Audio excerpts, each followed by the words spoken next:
રાજાના મહેલમાં જઈને બેસી ગઈ અને ગીત ગાવા લાગી. હું રાજાથી મોટી, મારા નાકમાં મોતી. આ સાંભળી રાજાને ખૂબ ગુસ્સો આવ્યો અને કહ્યું, આ ચકલીનું મોતી છીનવી લાવો. રાજાના માણસો ચકલીનું મોતી છીનવીને રાજાને આપ્યું. ચકલી બીજું ગીત ગાવા લાગી.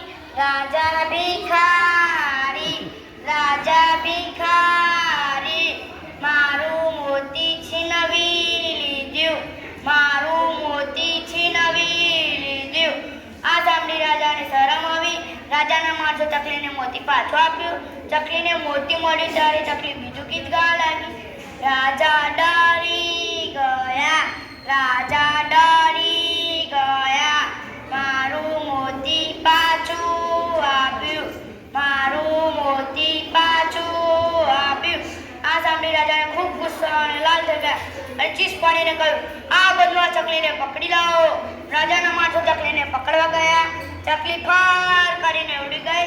રાજા હાથ ઘસતા રહી ગયા.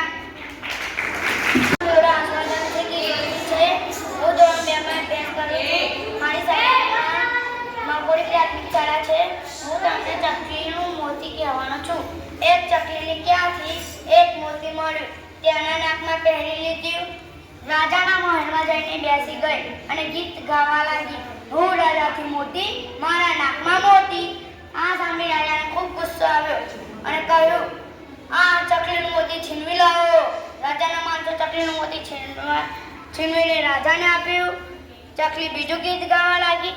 રાજા ભિખારી, રાજા ભિખારી, મારું મોતી છીનવી લીધું, મારું મોતી છીનવી લીધું.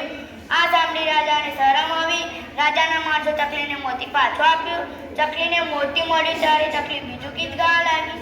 રાજા ડરી ગયા, રાજા ડરી ગયા, મારું મોતી પાછું આપ્યું, મારું મોતી પાછું આપ્યું. આ સાંભળી રાજાને ખૂબ ગુસ્સો અને લાલ થઈ ગયા અને ચીસ પાડીને કહ્યું, આ બદમાશ ચકલીને પકડી લાવો. રાજાના માણસો ચકલીને પકડવા ગયા. ચકલી ફાર કરીને ઉડી ગઈ. રાજા હાથ ઘસતા